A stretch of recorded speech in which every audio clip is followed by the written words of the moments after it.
तो show time में आप सबका स्वागत है, जहां पर हम देख रहे हैं ट्रू ब्लड का एपिसोड नंबर 9, जहां पर हमने देखा लॉन्ग शैडो ने सुकी को मारने की कोशिश की क्योंकि उसका नाम सामने आ चुका था चोरी में। बट यहां पर बिल सुकी की जान तो पक्का बचाएगा, इसलिए उसने लॉन्ग शैडो को मार दिया। और यहां पर जैसे वो मरा, सारा ब्लड सुकी के ऊपर गिर गया और ये देख के जिंजर डर के चिल्लाने लगी। और यहाँ पर पैम और एरिक कोई रिएक्शन दे ही नहीं रहे थे, जिसको देख के बिल थोड़ा टेंस्ड होने लगा कि उसने अपने ही काइंड को मार दिया एक लड़की के लिए, तो शायद प्रॉब्लम बड़ी हो सकती है और शायद होने भी वाली थी। और उस मोमेंट पे एरिक बिल को अपने साथ लेके जाने लगता है कुछ ट्रू ब्लड पिलाने के लिए कि वो थोड़ा शांत हो जाए। और यहाँ पर सुकी अपने आप को क्लीन करने लगती है और थोड़ी डरी हुई थी पूरी सिचुएशन को देखने के बाद। और यहाँ पर पैम उसे रुकने के लिए कहती है और कपड़े चेंज करने के लिए कह रही थी, जिसको देख के सुकी को अच्छा नहीं लगता है क्योंकि वो यहाँ पर रुकने नहीं वाली है। बट तभी पैम साफ करती है कि अभी लड़के बात कर रहे हैं जो बिल और एरिक है, और वो डिसाइड करेंगे कि वो यहाँ से जा सकती है क्या नहीं, जिसे देख के सुकी को बिल्कुल भी अच्छा नहीं लगता है क्योंकि वो किसी की गुलाम नहीं है। और उस मोमेंट पे देख पाती है जिंजर को, जिसकी मेमोरी इरेज कर दी है फिर से, और ये सारे इवेंट्स को भूल चुकी है और फिर से नॉर्मली काम कर रही थी। और यहाँ पर एरिक बिल को वॉर्न करता है कि जो भी उसने किया है शायद सही नहीं है, उसे सबके सामने लॉन्ग शैडो को नहीं मारना था, और अगर उसने कोई गलती की थी तो वो उसे अकेले में पनिश करता, बट अगर वैम्पायर्स के सामने मार दिया है तो गड़बड़ बड़ी है। और उस मोमेंट पे वो चाहता है कि सुकी को यहीं पर रहने दिया जाए, जिसके लिए बिल बिल्कुल भी अलाउ नहीं करता है। और कहीं ना कहीं एरिक समझ चुका था कि वो उससे प्यार करता है और बिल कभी भी सुकी को अकेला नहीं छोड़ेगा। बट यहाँ पर नेक्स्ट मोमेंट पे बिल सीधा सुकी को घर लेके जाने लगता है और पता चलता है कि घर में कोई घुस के सुकी की बिल्ली को मार चुका है, जिसे देख के अब सुकी और ट्रॉमेटाइज हो चुकी है और अब उसे नींद नहीं आ रही है, अपनी ग्रैंडमा को याद करते हुए, अपनी बिल्ली को याद करते हुए, और जो भी इवेंट फैंटेशिया बार के अंदर हुए उन सबको याद करते हुए। बट यहाँ पर बिल प्रॉमिस करता है कि वो उसे कुछ नहीं होने देगा और हमेशा हर प्रॉब्लम से प्रोटेक्ट करके ही रहेगा, जिसे देख के सुकी थोड़ा शांत होती है। बट जो भी इवेंट उसके साथ हुए हैं वो बहुत ही ज्यादा खतरनाक थे। और वहीं रात को टेरा उस विच के पास रुकती है और जानना चाहती है कि उसकी मोम कैसे सही हो गई, क्योंकि वो इन चीज़ों पे यकीन नहीं करती थी। बट विच एक्सप्लेन करती है कि सब चीज़ें होती हैं और उसने उसकी मोम को ट्रीट किया है तो उससे भी ट्रीट कर सकती है, बट $800 चाहिए, जो लगभग 40-50 हज़ार रुपये थे, और ये सब उसके पास था नहीं। और वो बोलती है कि इतने पैसे क्यों, मेरी मोम के लिए तुमने आधे लिए हैं। बट तभी पता चलता है कि टेरा के अंदर जो डीमन है वो कुछ ज़्यादा ही खतरनाक है और उसको ट्रीट करने के लिए उसे ज़्यादा पैसे चाहिए। और अगर उसे यकीन नहीं होता इन बातों पे तो शीशे में देख के उल्टी गिनती 10 तक करे, और अगर वो कर सकती है तो पता चलेगा कि जो उसका शैतान है उसे कितना अकेला कर रहा है, उसे लोगों से लड़वाता है और उसके अंदर एक लोनलीनेस फीलिंग लाने लग रहा है, और उसको मिटाने के लिए उसे इस इलाज को करवाना ही पड़ेगा और $800 देने पड़ेंगे, जिसके लिए शायद टेरा तैयार नहीं थी क्योंकि उसके पास इतने पैसे है ही नहीं। और वहीं इस रात को जेसन और एमी ने पकड़ लाया था एडी को और उसकी हालत खराब कर रखी थी, जिसमें जेसन खुद डरा हुआ है कि वो ये सब नहीं करना चाहता था। बट यहाँ पर ये सब एमी के लिए पहली बार नहीं था, वो पहले भी शायद ऐसे किडनैप कर चुकी है। और अब जेसन की मोटी बुद्धि पे थोड़ा सा असर पड़ रहा था कि यहाँ पर एमी खतरनाक है और वो किडनैप कर रही है वैम्पायर्स को, तो उसके साथ बिल्कुल नहीं रहना चाहिए। बट भाई दिल तो पागल है, पागलों की तरह प्यार करने लगा एमी को, तो अब उसका हाथ बटा रहा था, जिसमें हम देखते हैं कि वो उसे लेकर जाता है अपने घर पर और नीचे बेसमेंट में बांधने लगता है। और यहाँ पर एडी का पूरा चेहरा खराब हो चुका था उस सिल्वर की वजह से। और यहाँ पर जेसन को डर लग रहा था कि उसे ये सब नहीं करना चाहिए, अगर कोई गड़बड़ हो गई तो पुलिस ने पकड़ लिया तो। बट यहाँ पर एमी को कोई डर नहीं लग रहा है और वो उसको पकड़ने के बाद उसका प्योर ब्लड निकालने लगती है और जेसन को भी ऑफर करती है। बट यहाँ पर जेसन पीने के लिए तैयार नहीं है, जिसे देख के एडी समझ पा रहा था कि यहाँ पर जो भी ये गलत काम कर रहा है ये एमी है, ना कि ये लड़का। और यहाँ पर एमी के ज्यादा फोर्स करने पे वो ब्लड पीने लगता है और यहाँ पर जैसे ब्लड पीते हैं दोनों इंटीमेट होने लगते हैं। और यहाँ पर एडी जिसको बांध के रखा हुआ है वो सब मोमेंट देख रहा था जहां पर ब्लड पीने के बाद दोनों मदहोश हो रहे थे। और हम देख पाते हैं कि एडी यहाँ से भाग नहीं सकता है क्योंकि उसे सिल्वर से बांधा हुआ है। और इस मोमेंट पे दोनों इंटीमेट होने के बाद एक दूसरे के साथ टाइम स्पेंड कर रहे हैं, बाहर पिकनिक कर रहे हैं अगले दिन सुबह, और एक दूसरे के साथ ज्यादा टाइम एंजॉय कर पा रहे थे। बट तभी हम देख पाते हैं अंदर से चिल्लाने की आवाज आती है, जिसको देख के जेसन को लगता है कि हमें उसे खाना तो खिलाना ही चाहिए। बट यहाँ पर एमी को लगता है कि उसे परवाह नहीं है, वो मर भी जाए तो, बट हम उसे फीड नहीं करेंगे, वो एक वैम्पायर है। बट इस मोमेंट पर जेसन उसकी ये बात सुनने के लिए बिल्कुल तैयार नहीं था, बट एमी उसको फिर से मैनिपुलेट करती है कि वो उसे बहुत ज्यादा प्यार करती है और उसको उसका साथ देना चाहिए। और यहाँ पर उसको एग्जाम्पल देती है कि उसको अपनी लाइफ प्योरिटी से जीनी चाहिए, कोई भी प्रोसेस फूड नहीं खाना है, कोई और गड़बड़ नहीं करनी है, तो वो सब चेंजेस में उसकी हेल्प करेगी। और यहाँ पर दोनों किस होके इंटीमेट करते हैं और अंदर से चिल्लाने की आवाज आ रही थी एडी की, जिसको दोनों इग्नोर कर रहे थे क्योंकि वो दर्द से चिल्ला रहा है, क्योंकि उसे सिल्वर से बांधा हुआ था और वो बहुत लंबे टाइम से फीड नहीं कर पाए किसी के ऊपर। और वही हम टेरा को देख पाते हैं जिससे मिलने के लिए सैम आ चुका था, बट इस मोमेंट पे टेरा उल्टी काउंटिंग करने की कोशिश कर रही थी जहां पर उसकी मॉम उसे डिस्टर्ब करती हैं। और यहाँ पर टेरा को लगता है कि शायद उसके साथ रियल में कोई प्रॉब्लम है, और वहां पर उसकी मॉम उस पर गुस्सा है कि ये वाइट लड़का उससे मिलने क्यों आया है, क्या वो उसके साथ कुछ गुलू गुलू कर रही है, जो बिल्कुल भी अलाउड नहीं है। बट यहाँ पर मॉम को इग्नोर करते हुए टेरा सैम के साथ बाहर जाती है, जहां पर सैम उसे सॉरी बोलता है कि शायद अगर उसने कुछ गलत कहा हो जिससे कि वो उससे नाराज है, बट यहाँ पर उसको साफ करती है कि उसे इंटीमेट होने के लिए उसका साथ चाहिए था और उस सैम के साथ कोई रिलेशनशिप नहीं रखना चाहती है। बट यहाँ पर सैम को लगता है कि वो उससे रिलेशनशिप चाहता है, और यहाँ पर इन दोनों के बीच में बहस हो रही थी इस बारे में, जहां पर टेरा अपने आप को अकेला पाना चाहती है, उसे कोई भी नहीं चाहिए उसके आसपास जिससे कि वो किसी को हर्ट कर सके। और तभी एक्सप्लेन करती है कि किस तरह उसकी लाइफ मेस्ड अप हो चुकी है और शायद उसके अंदर एक डीमन है जिसका इलाज कराने के लिए उसे $800 चाहिए और उसके पास एक फूटी कौड़ी नहीं बची है अब, और उसकी प्रॉब्लम्स बहुत ज्यादा है जिसको सैम सॉल्व नहीं कर पाएगा। और यहाँ पर सैम को भगा देती है और घर जाते समय सैम वो बुके जमीन पर फेंक के मारता है और वापस अपने रेस्टोरेंट जाने के बाद देख पाता है कि अर्लीन प्लान कर रही थी अपनी शादी के, और उसके पास कोई लोकेशन नहीं है जहां पर वो अपनी वेडिंग का वेन्यू रख सके। और यहाँ पर सैम के पास जाने के बाद ऐसे बिहेव करती है कि सैम को सुन नहीं रहा है, बट अपने वेडिंग वेन्यू को बताते हुए समझ पा रही थी कि सैम कहीं ना कहीं कुछ बोलेगा और वो उसके रेस्टोरेंट को बुक करेगी अपने वेडिंग वेन्यू के लिए। और यहाँ पर सैम मान चुका था, बट यहाँ पर अर्लीन के प्लान तो नेक्स्ट लेवल थे कि पूरी जगह पे वो पूरी प्लानिंग करवाएगा और यहाँ पर उसकी वेडिंग बहुत ही अमेजिंग और धमाकेदार होगी,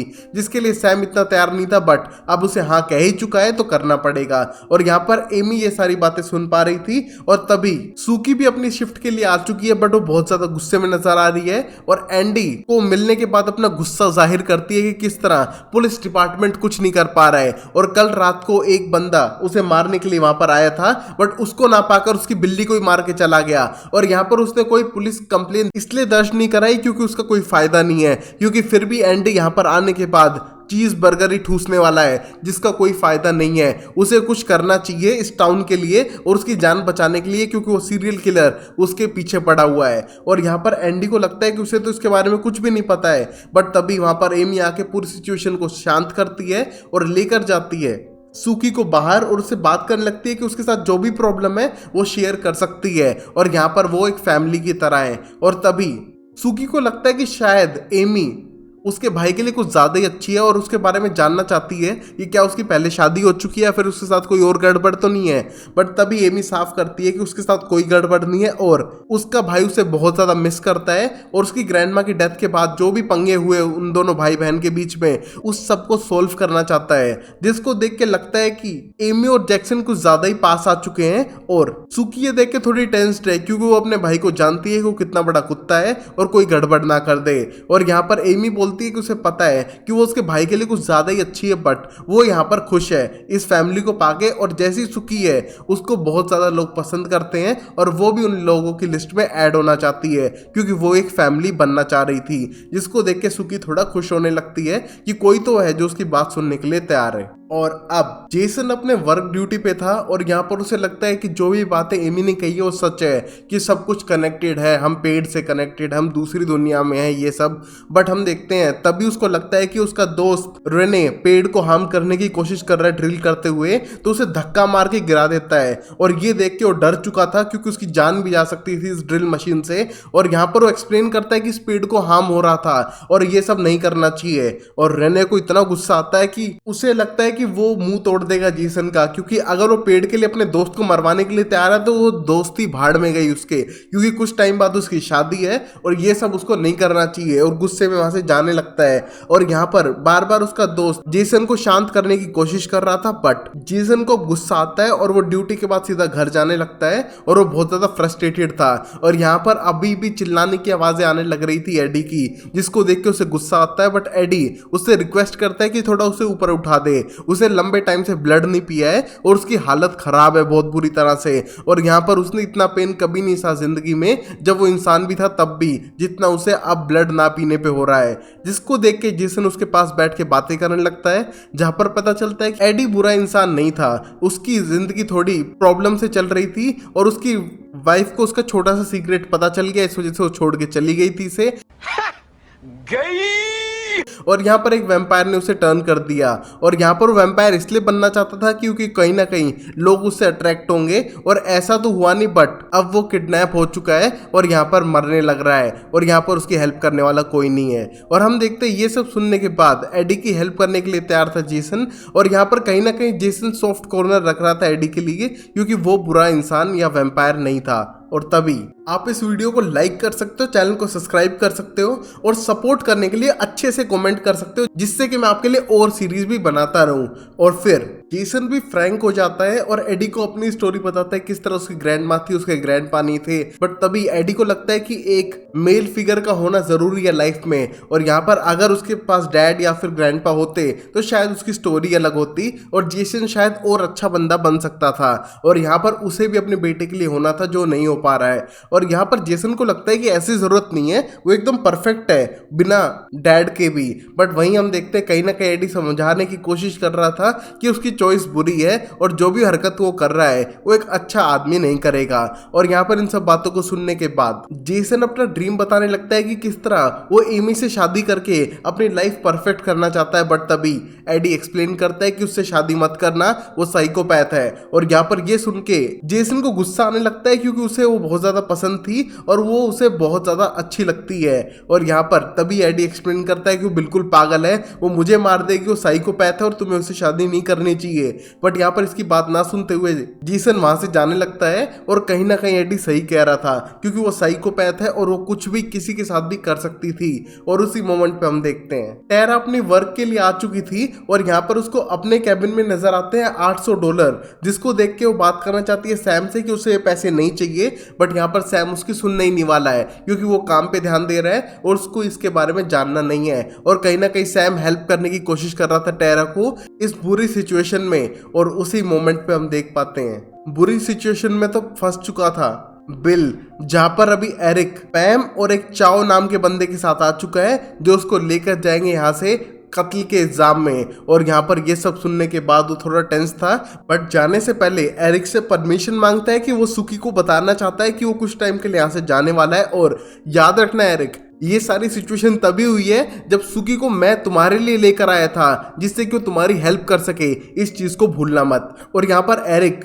कुछ भी रिएक्ट ना करते हुए सीधा जाने लगते हैं मरलोड्स के रेस्टोरेंट में, जहां पर जाने के बाद सब लोग हैरान थे कि यहाँ पर 4 वैम्पायर, सब लोग शौक थे। और उसी मोमेंट पे सुकी से ना मिलते हुए सीधा सैम से मिलने के लिए जाता है बिल और उसे रिक्वेस्ट करता है कि जब तक वो यहाँ पर नहीं रहेगा उस टाइम पे वो हेल्प करे और प्रोटेक्ट करे सुकी को, क्योंकि उसकी जान खतरे में पड़ सकती है। और यहाँ पर सैम बिल के लिए नहीं करने वाला था, बल्कि वो करना चाहता है क्योंकि वो सुकी को कहीं ना कहीं पसंद करता है और वो सुकी को प्रोटेक्ट करके ही रहेगा। और यहाँ पर वो एक दूसरे को नापसंद करते हुए भी सुकी के लिए डील करने के लिए तैयार थे। और जहां पर हम देखते हैं जाते टाइम वो नोटिस करता है कि यहाँ पर एरिक अपने फैंटेशिया बार के कूपन सब लोगों को बांटने लग रहा था और इनवाइट करता है कि तुम मेरे बार में आ सकते हो। और यहाँ पर ये खतरनाक था क्योंकि फैंटेशिया बार वैम्पायर्स का है और वहां पर बहुत सारी चीजें गलत होती रहती हैं। और तभी बिल लेकर जाता है सुकी को बाहर, जहां पर उनके पास सिर्फ 3 मिनट है एक दूसरे से बात करने के लिए। और उस मोमेंट पे बिल बोलता है कि जो भी मैंने किया है उसकी शायद मुझे सजा मिल सकती है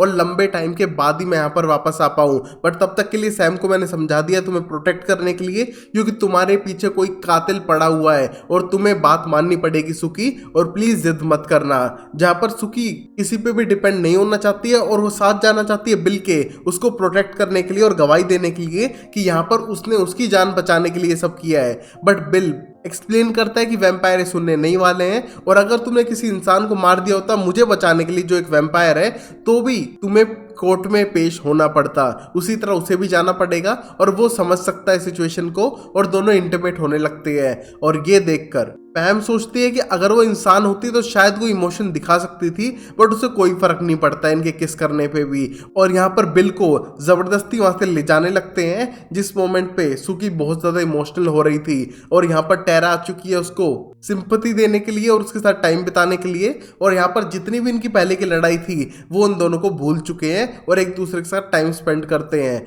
और अंदर आने के बाद टेरा वापस देने लगती है पैसे को जो सैम के थे, बट यहाँ पर सैम लेने के लिए तैयार नहीं है और उसको मना लेता है कि उस पैसे से अपना इलाज कराए और जो भी उसके साथ गलत चीजें हो रही है उनको सही कर ले। और ये करते करते दोनों इंटीमेट होने लगते हैं और इस सीन को सुकी देख के समझ चुकी थी कि कहीं ना कहीं सैम मूव ऑन हो चुका है उससे टेरा के ऊपर। और यहाँ पर वो दोनों इंटीमेट होने लगते हैं और वो पैसे ले चुकी थी टेरा। और तभी सुकी को लगता है कि अब उसे टाइम वेस्ट नहीं करना चाहिए और उसे बिल के घर पे जाके रहना चाहिए, क्योंकि वहां पर शायद वो कातिल सोच भी नहीं सकता कि वहां पर होगी। और चुपचाप एमी को बताने के बाद ये सारी बातें वहां से निकल जाती है। और तभी सैम पूछने लगता है सुकी के बारे में कि उसे कहीं मत जाने देना क्योंकि वो उसके प्रोटेक्शन की खास जरूरत है। बट हम देखते हैं यहाँ पर अब तक सुकी जा चुकी थी और उसका पीछा करने लगता है सैम सीधा बिल के घर तक। बट तभी एंडी उसको रोक कर पूछने लगता है कि तुम तो कोई नंगू पुंगू कम्युनिटी में थे ही नहीं, तुमने झूठ क्यों बोला और मुझे तुमको लेके जाना पड़ेगा अपने साथ। और यहाँ पर सैम को लगता है कि अब तो मैं पकड़ा गया।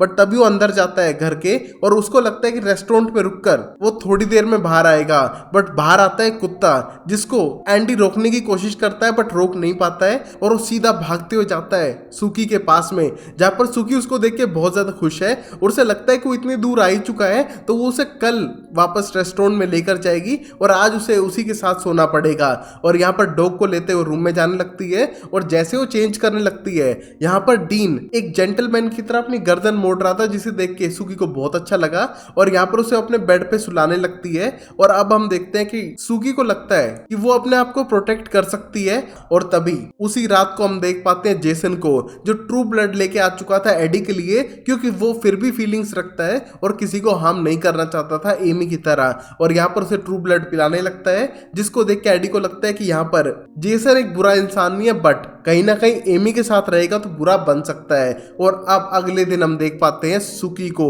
जो उठने के बाद उसे लगता है कि कहीं ना कहीं उसके पैर के ऊपर डीन सोने की कोशिश कर रहा है और उसे जगाने के टाइम पे आंख खोल के देखती है कि वहां पर डीन के बदले सैम सोने लग रहा था नंगू पुंगू, जिसे देख के वो डर के चिल्लाती है और सैम भी डर जाता है। और यहाँ पर नंगू पुंगू सैम कर क्या रहा था और वो डॉग कहाँ गया जानते हैं अगले एपिसोड में। और किसी के पास थ्योरी है तो प्लीज कमेंट बॉक्स में बताइए कि आपको क्या लगता है कि ये डॉग सैम कैसे हो सकता है। तब तक के लिए वीडियो को लाइक करो, चैनल को सब्सक्राइब करो, देखते रहो शो टाइम अमेजिंग सीरीज के लिए। तब तक के लिए टेक केयर, बाय बाय, सायोनारा एंड टाटा।